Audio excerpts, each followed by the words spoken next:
আমি আজকে ছবি তুলতে পারবো না। ছবি তুলতে পারবো না মানে? এটা কি ফাইজলামি শুরু করছো? এই যে ফান, হ্যাঁ সবকিছু রেডি হয়ে গেছে, এখন তুমি বলতে তো ছবি তুলতে পারবে না। যদি আমার আপন ভাই হইতা তাহলে না করতে পারতাম। এই কোম্পানি আমার একার কোম্পানি, এটা তোমার নিজের কোম্পানি। কি এখন কেমন লাগছে? শেষ পর্যন্ত এক্স গার্লফ্রেন্ডের বিয়ে উপলক্ষে ফটোশুট করতে হচ্ছে। বাই দ্য ওয়ে, বিয়েটা কিন্তু আজকে না, কালকে হচ্ছে। এইসব কথা আমাকে বলছো না। তোমাকে বলবো না তাহলে কাকে বলবো?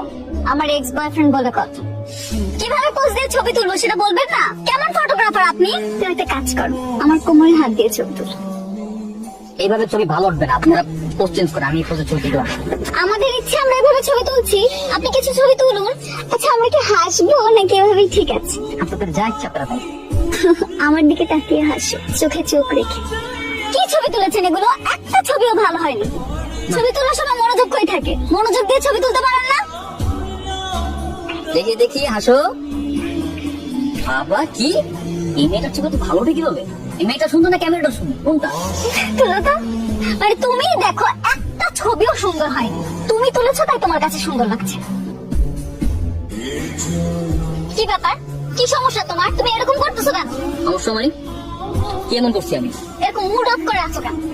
আমরা এখানে কাপল ফটোশুট করতে আসি, এমন ভাবে ছবি তুলতেছো যেন মরা বাড়ির ছবি তুলতে আসছো। হাসতে পারো না তুমি?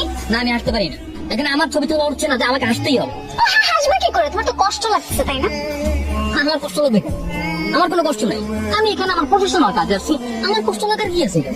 এক্স গার্লফ্রেন্ডের বিয়ে ঠিক হয়ে গেছে, সে আরেকজনের সাথে ছবি তুলতেছে, তোমার তো কষ্ট লাগবে। এতই যখন কষ্ট লাগতেছে তাহলে ব্রেকআপ কেন করছে? মাইনা প্লিজ এখান থেকে যাও, শান্তি মতো নাস্তাটা করতে দাও। এই এই কি হচ্ছে সব? আপনারা পোস্ট চেঞ্জ করেন, আমি এই ধরনের অশ্লীল ছবি তুলতে পারবো না। আশ্চর্য, আমার বয়সে দাঁড়িয়ে কিভাবে ছবি তুলবো সেটা কি আমি তোমাকে জিজ্ঞেস করবো? তুমি আমাকে এই কথা বলার কে? বউ মানে আপনাদের কি এখনো বিয়ে হয়েছে যে এইভাবে ছবি তুলবেন? বিয়ের আগে এইভাবে ছবি তোলা যাবে না। আমাদের ইচ্ছে আমরা ছবি তুলবো, আপনার ছবি তোলার দায়িত্ব আপনি ছবি তুলুন। আপনাদের তো এখনো বিয়ে হয়নি, এমনও তো হতে পারে যে বিয়েটা হচ্ছে না, তখন এই ধরনের ছবি তোলা ড্রাইভার নেবে কে? কি অলক্ষণে কথা বলে?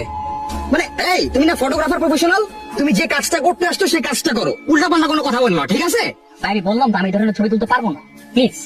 আপনাকেই ছবি তুলতে হবে, তাড়াতাড়ি আমাদের ছবি তুলুন। দরকার পড়লে আমাদের বাসর ঘরের ছবি আপনাকে দিয়ে তুলুন।